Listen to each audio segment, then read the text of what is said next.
एउटा भनाइ छ, मान्छेले शक्तिलाई बदल्न सक्दैन, बरु शक्तिले मान्छेलाई बदलिदिन्छ। अमेरिकी राष्ट्रपति डोनाल्ड ट्रम्प, जसले कहिले आफूलाई शान्तिका दूत त कहिले युद्ध विरोधी नेता भन्ने गर्थे, तिनै ट्रम्प जसले कुनै समय इराक युद्धको कडा विरोध गर्थे, तिनै ट्रम्प जसले दाबी गर्थे कि उनी अमेरिकालाई कहिले नटुङ्गिने युद्धहरूबाट बाहिर निकाल्न आएका हुन्। तर आज समय बदलिएको छ र सायद ट्रम्प पनि बदलिएका छन्। नमस्कार, जियो पोलिटिकल नेसमा। पहिले भेनेजुएला माथि धावा बोलेका ट्रम्पले अहिले आफ्नो निशाना इरानतर्फ सोझ्याएका छन्। इजरायल र अमेरिकाले संयुक्त रूपमा इरानमाथि गरेको हमलाले मध्य पूर्व फेरि एक पटक बारुदको थुप्रोमाथि उभिएको छ। इरानमाथिको अमेरिकी र इजरायली आक्रमण केही दिनमा नै टुङ्गिन्छ, लामो युद्धमा बदलिन्छ या विश्व युद्धको रूप लिन्छ, यसैको सेरोफेरोमा आजको यो भिडियोमा चर्चा गर्नेछौँ। कृपया पुरा भिडियो हेर्नुहोला, किनभने यो युद्ध मध्य पूर्वमा काम गरेका हाम्रा दाजुभाइ दिदीबहिनीहरूको जीवन र आम नेपालीको जनजीवनसँग जोडिएको छ। सबैभन्दा पहिले चर्चा गरौँ आक्रमणको पृष्ठभूमिका बारेमा। 2025 को डिसेम्बर महिनाको अन्ततिर इरानमा बढ्दो आर्थिक सङ्कट, मुद्रास्फीति र रियलको मूल्यमा भारी गिरावट आएपछि सरकारका विरुद्ध व्यापक विरोध प्रदर्शनहरू सुरु भएका थिए। आन्दोलनमा सहभागीहरूले सत्ताको परिवर्तनको माग गरेपछि सरकार सर्वोच्च नेता आयतुल्ला अली खोमेनीको आदेशमा आन्दोलनकारीमाथि क्रूर दमनमा उत्रियो। दमनमा इरानी सरकारी तथ्याङ्क अनुसार करिब 3117 र अन्य अन्तर्राष्ट्रिय सञ्चार माध्यमहरूका तथ्याङ्क अनुसार 30,000 भन्दा बढी इरानी जनता मारिए। इरानी सरकारले आफ्नै जनतामाथि गरेको हिंसात्मक दमनले संयुक्त राज्य अमेरिकालाई मानवीय सहायताका लागि सैन्य हस्तक्षेपको बहाना प्रदान गर्यो। आन्दोलनकारीहरूप्रति सहानुभूति देखाउँदै राष्ट्रपति डोनाल्ड ट्रम्पले help is on the way भन्दै इरानी सरकारलाई चेतावनी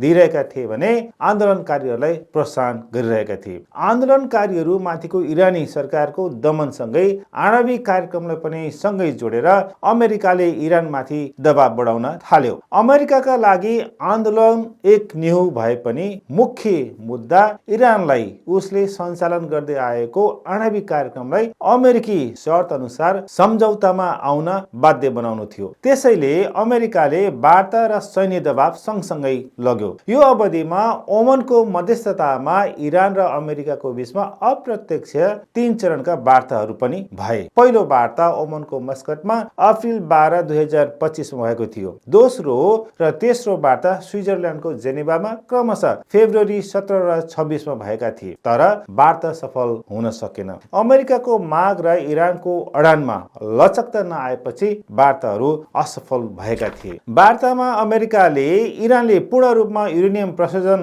कार्यक्रम रोक्नुपर्ने, मुख्य आणविक केन्द्रहरू ध्वस्त गर्नुपर्ने, प्रशोधित युरेनियम अर्को देश सम्भवतः अमेरिकालाई नै हस्तान्तरण गर्नुपर्ने, ब्यालिस्टिक मिसाइल उत्पादन र विकासको कार्यक्रम बन्द गर्नुका साथै क्षेत्रीय प्रोक्सी समूहहरूलाई समर्थन रोक्नुपर्ने जस्ता कठोर मागहरू राखेको थियो। अमेरिकाको माग एक हिसाबले इरानका लागि आत्मसमर्पण गर्नु जस्तै थियो। अर्कोतर्फ इरानले आन्तरिक ऊर्जा आपूर्तिका लागि शान्तिपूर्ण परमाणु कार्यक्रमको सञ्चालन गर्न पाउने आफ्नो अधिकार भएकोले युरेनियम प्रशोधन गर्न नरोक्ने तर परमाणु हतियार निर्माण नगरे प्रतिबद्धता व्यक्त गरेको थियो। प्रशोधित युरेनियम अन्य देशलाई हस्तान्तरण गर्न पनि उसले अस्वीकार गर्यो। मिसाइल उत्पादन र विकास रोक्न पनि उसले अस्वीकार गर्यो र त्यसकारणले गर्दाखेरि इरान र अमेरिका बीचको वार्ता निष्कर्षविहीन बन्दै असफल भयो। इरान माथिको अमेरिकी आक्रमण विश्वका लागि अप्रत्याशित खबर भने थिएन, किनकि राष्ट्रपति डोनाल्ड ट्रम्पले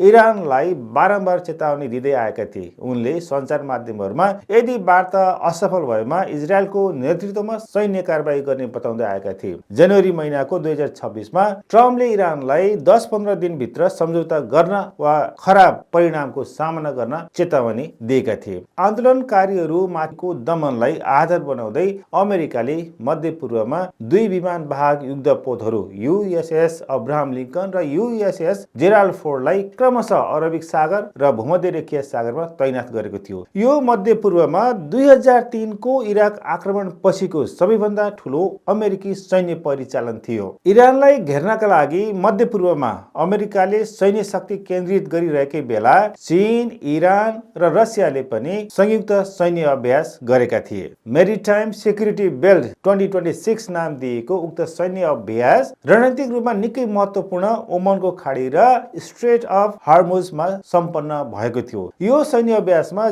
चीनले जहाजहरू सहितको 48औं फ्लिट टाक्सन D-122 गाइडेड मिसाइल डेस्ट्रोयरको प्रदर्शन गरेको थियो भने रुसले लामो दूरीको मिसाइल र अत्याधुनिक राडार प्रणाली सहितको मार्शल F-543 फ्रिगेटको प्रदर्शन गरेको थियो। इरानले रणनीतिक ड्रोन र तीव्र गतिको डुङ्गाहरू अभ्यासको क्रममा प्रयोगमा ल्याएको थियो। यो सैन्य अभ्यास अमेरिकालाई इरानमाथि आक्रमण नगर्न र गरेमा महँगो मूल्य चुकाउन पर्ने रणनीतिक सन्देशको संकेत स्वरूप थियो। तर इरान, रुस र चीनको सांकेतिक सन्देशको अमेरिकाले वास्ता नगरिकन इजरायलसँग मिलेर इरानमाथि फेब्रुअरी 28 मा संयुक्त रूपमा हवाई आक्रमण गर्यो। आक्रमणमा इरानी सर्वोच्च नेता अयतुल्लाह अली खमेनी मारिएका छन् र उनीसँगै उनकी छोरी, ज्वाइँ र एक नाति पनि मारिएका छन्।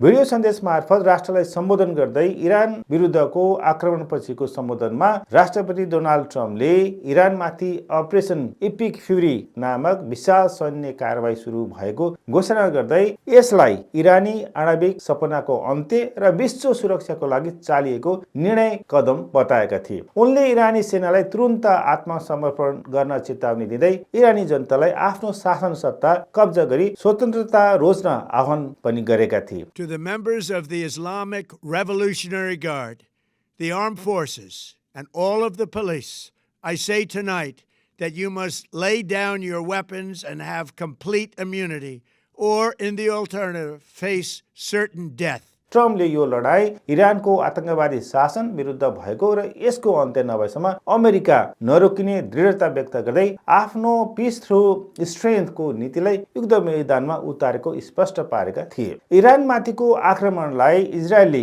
अपरेसन लायन रोड र अमेरिकाले अपरेसन एपिक फ्युरी नाम दिएका थिए। अमेरिका र इजरायलले संयुक्त रूपमा तेहरान लगायत इरानका धेरै शहरहरूका 500 भन्दा बढी निशानाहरूमा क्षेप्यास्त्र हमला गरेका थिए। मुख्य रूपमा राजनीतिक, सैन्य र सुरक्षा अखडाहरूलाई उनीहरूले निशाना बनाएका थिए। इजरायलका प्रधानमन्त्री बेन्जामिन नेतन्याहुले इरानमाथिको भीषण आक्रमणपछि तेल अभिवमा एउटा विशेष र ऐतिहासिक सम्बोधन गर्दै अयतुल्लाह खमेनीको युग समाप्त भएको दावी गरेका थिए। सम्बोधनमा नेतन्याहुले मध्य पूर्वमा नयाँ बिहानीको सुरुवात भएको र दशकौंदेखि इजरायललाई नक्साबाट मेटाउन धम्की दिइरहनेको अस्तित्व समाप्त भएको घोषणा पनि उनले गरेका थिए। अमेरिका र इजरायलको हमलाको बदला स्वरूप इरानले साउदी अरेबिया, बहराइन, कतार लगायत खाडी मुलुकमा रहेका 14 वटा अमेरिकी सैन्य बेसहरूमा आक्रमण गरेको र सयौं अमेरिकी सेनाहरू हताहत भएको दावी गरेको छ। तर अहिलेसम्म अमेरिका वा तटस्थ स्रोतले पुष्टि भने गरेको छैन र अमेरिकाले आफ्नो कुनै पनि सेनाहरू हताहत नभएको र क्षति सीमित मात्रामा भएको बताइरहेको छ। र इजरायलले इरानमा गरेको आक्रमणलाई चीन र रुसले कडा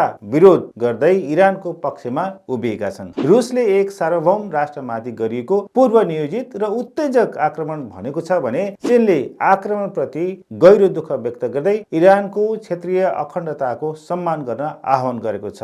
युरोपेली संघले आक्रमणको विरोध र समर्थन नगरी सावधानी र संयमता अपनाउन आह्वान गरेका छन्। क्यानाडा र अस्ट्रेलियाले अमेरिकाको समर्थन गरेका छन् भने पाकिस्तानले आक्रमणको निन्दा गरेको छ। खाडी राष्ट्रहरूले इरानले आफ्नो भूमिमा इरानद्वारा गरेको आक्रमणलाई कडा शब्दमा निन्दा गरेका छन्। अब के होला त? अमेरिकी आक्रमणको तत्कालीन उद्देश्य सत्ता परिवर्तन अर्थात् रेजिम चेन्ज थियो। इरानको आणविक कार्यक्रम सम्बन्धी वार्तामा खोमेनी बाधक भएको अमेरिकी इन्टेलिजेन्सको बुझाइ थियो। सत्ताको पावर सरकारसँग भन्दा पनि सर्वोच्च नेता खोमेनीसँग हुन्थ्यो र उनी अब मारिएका छन्। इस्लामिक रिभोल्युसनरी गार्ड कर्प्स IRGC अर्को महत्त्वपूर्ण शक्ति हो। उसले कसरी रियाक्ट गर्छ? अमेरिकाले भने जस्तो शर्त सहितको आणविक सम्झौतामा हस्ताक्षर गर्न सरकारलाई IRGC ले सहमति दिन्छ कि दिँदैन? यदि IRGC ले सहमति दिएन भने त्यस्तो अवस्थामा आक्रमणबाट नै उसको शक्ति क्षीण गराउन परेमा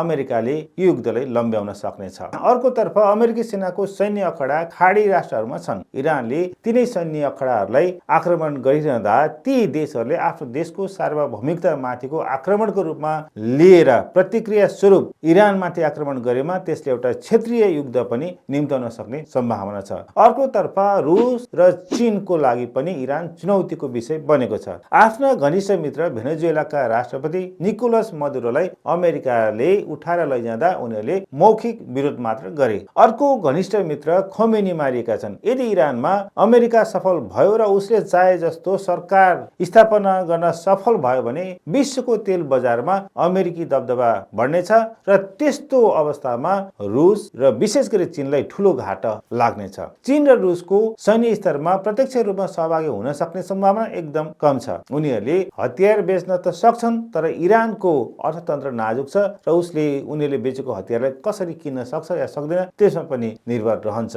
चीन र रुसले इरानलाई कसरी सहयोग गर्छन् त्यसमा पनि अबको युद्धको भविष्य अथवा यो कति दिनसम्म कति महिनासम्म लम्बिन्छ निर्भर रहनेछ। इरानमाथिको आक्रमणलाई अमेरिकाले प्रिएम्प्टिभ आक्रमण भनेको छ। यदि इरान अमेरिकी शर्त अनुसारको सहमतिमा आयो भने यो युद्ध लामो हुने छैन, तर राष्ट्रपति ट्रम्पले अमेरिकी उद्देश्य हासिल नभएसम्म युद्ध जारी रहने बताएका छन्। तर यो युद्ध 2003 को इराक युद्ध जस्तो हुने छैन। इरानी भूमिमा अमेरिकी सेनाको बुट हुने छैन। इरानले आणविक हतियार निर्माण नगर्ने सुनिश्चितता सहितको सहमतिमा आएमा युद्ध तुरुन्त रोकिनेछ।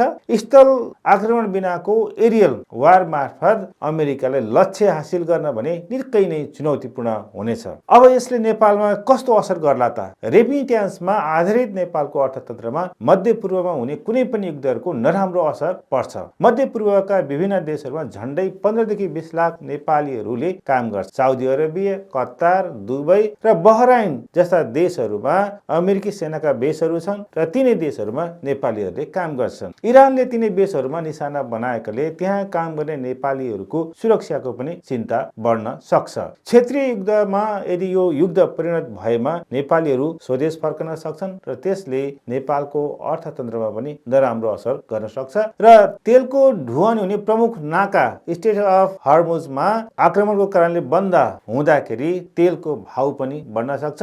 नेपालीहरू जहाँबाट आउँदा पनि खाडी मुलुकका देशहरूमा ट्रान्जिट पर्ने भएको हुनाले विभिन्न देशहरूबाट नेपाल आउनको लागि ट्राभलको अथवा यात्राको कठिनाइहरू पनि नेपालीहरूले भोग्नु पर्ने हुन सक्दछ। अब युद्धले कुन रूप लिन्छ भन्ने कुरा इरानले डिप्लोमेसीको बाटो रोज्छ कि प्रत्याक्रमणलाई जारी राख्छ भन्ने कुरामा निर्भर रहनेछ। अहिले नै नेपाल पेनिक भइहाल्नु पर्ने त छैन, तर सावधानीपूर्वक र सतर्कतापूर्वक त्यहाँ काम गर्ने नेपालीहरूलाई परिआएको खण्डमा कसरी उद्धार गर्ने भन्ने एउटा प्लान चाहिँ योजना चाहिँ नेपालले बनाउन जरुरी छ र आशा गरौँ यो युद्धले लामो अवधि लिने छैन र छिटोभन्दा छिटो अन्त्य हुनेछ। आजको यो भिडियो यहाँलाई कस्तो लाग्यो कृपया आफ्नो प्रतिक्रिया दिनुहोला र मेरो च्यानललाई सब्स्क्राइब गर्नुभएको छैन भने तपाईँले सब्स्क्राइब पनि गरिदिनु होला र यो भिडियोलाई मन परेमा लाइक र सेयर पनि गरिदिनु होला। हस्त नमस्कार।